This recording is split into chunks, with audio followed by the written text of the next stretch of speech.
Break के बाद स्वागत है आपका। आगे बढ़ते हुए इस वक्त की बड़ी खबर, अंतरिक्ष की दुनिया में भारत की उड़ान। श्रीहरिकोटा से SSLV D2 लॉन्च। इसरो ने लॉन्च किया है SSLV D2 सैटेलाइट। 3 उपग्रहों को ऑर्बिट में स्थापित करेगा SSLV D2। तो एक बड़ी सफलता के तौर पर इस लॉन्चिंग को देखा जा सकता है। इसरो ने लॉन्च किया है SSLV D2 सैटेलाइट। इस वक्त की बड़ी खबर अपने दर्शकों को बताना चाहेंगे अहम तस्वीरों के साथ। अंतरिक्ष की दुनिया में आप देखिए भारत की उड़ान श्रीहरिकोटा से SSLV D2 की सफलतापूर्वक लॉन्चिंग हुई है। आरसी कपूर वैज्ञानिक है, ये हमारे साथ फोन लाइन पर जुड़ रहे हैं, उनसे हम बात करते हैं। आरसी कपूर जी, बहुत स्वागत है आपका। साथ ही देखिए, मैं सबसे पहले आपसे ये पूछना चाहूंगी कि भारत की उड़ान अंतरिक्ष की दुनिया में एक बार फिर से देखने को मिली है, लेकिन इस लॉन्चिंग को हम कितनी बड़ी सफलता के तौर पर देख सकते हैं, वो भी तब जब पिछले साल एक बार कोशिश की गई थी इस लॉन्चिंग की, लेकिन उसमें सफलता हाथ नहीं लग पाई थी। इस बार एक बार फिर से ये कोशिश हुई है।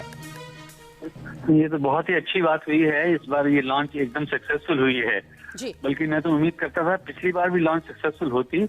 कहीं कभी कभी ऐसा होता है कि हम नहीं जानते कहाँ पर कुछ कमी रह गई और इतना बड़ा लॉन्च इतनी तैयारी के साथ फेल हो जाता है। लेकिन काफी हद तक जो है उससे इसरो ने सीखा और इस बार की लॉन्च जो है वाकई में एकदम टेक्स्ट बुक लॉन्च की तरह से हुई है। जैसा कि मैं इसके जो कर्व्स होते हैं जो दिखाते हैं इसरो वाले, तो एग्जैक्टली जैसे उनका कैलकुलेशन के हिसाब से पाथ रहता है उसी तरह से ये रॉकेट आगे बढ़ा। और इसमें 3 सैटेलाइट हैं, लेकिन इसमें जो सबसे इंटरेस्टिंग है वो है आजादी सैट 2 जी। ये 750 लड़कियों ने बनाया है। भारतवर्ष में अलग अलग स्कूलों की लड़कियां हैं और स्पेस किड्स इंडिया नाम की ऑर्गेनाइजेशन ने के जरिए ये सैटेलाइट बना है। और ये तो चलिए, कड़ी मेहनत यहाँ पर रंग लाती हुई दिखाई दे रही है। बहुत शुक्रिया आरसी सर हमारे साथ जुड़ने के लिए आपका। तो इस वक्त ये अहम तस्वीरें और ये बड़ी खबर आपको बताना चाहेंगे। अंतरिक्ष की दुनिया में भारत का परचम किस तरह से लहरा रहा है। आप देखिए, कामयाबी की एक और उड़ान यहां पर भारत की तरफ से भरी गई है। रॉकेट SSLV D2 की लॉन्चिंग हुई है। Small satellite launch vehicle D2 सफलतापूर्वक लॉन्च हुआ है।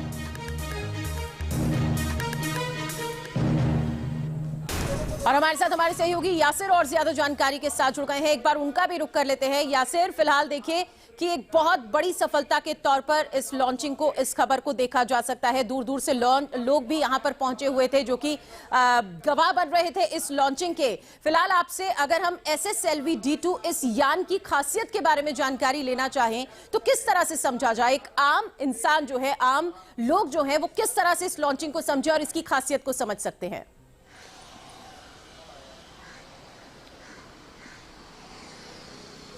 देखिए, बिल्कुल आज एक ऐतिहासिक दिन है इसरो के लिए, क्योंकि आज जो है इसरो को एक चौथा यान मिला है, चौथा रॉकेट मिला है लॉन्च करने के लिए। अभी तक जो हमारे पास रॉकेट्स थे वो PSLV और GSLV के 2 रॉकेट्स थे। अब जो है चौथा है SSLV D2, यानी कि स्मॉल सैटेलाइट लॉन्च कर, जो कि लोअर ऑर्बिट में अगर हमें सैटेलाइट्स को स्थापित करना होता है तो इस SSLV रॉकेट से हम जो है इन सैटेलाइट्स को ऑर्बिट में स्थापित कर सकते हैं। पिछली बार कोशिश हुई थी लेकिन उस समय कामयाबी नहीं मिली थी, लेकिन आज जो है ये प्रक्षेपण सफल हुआ है। इसके बाद अब जो है कमर्शियल विंग भी जो है वो खुल जाती है SSLV के सफल प्रक्षेपण के बाद। अब जो है कई सारी सैटेलाइट्स को चलिए, तो बहुत ही ऐतिहासिक दिन आज का और इसरो को एक बड़ी सफलता यहां पर मिलती हुई दिखाई दे रही है। यासिर, बहुत शुक्रिया। इसी के साथ यहां पर वक्त एक बहुत छोटे से ब्रेक का है। ब्रेक के बाद एक ICBM की ललकार तय हो गया, वर्ल्ड वॉर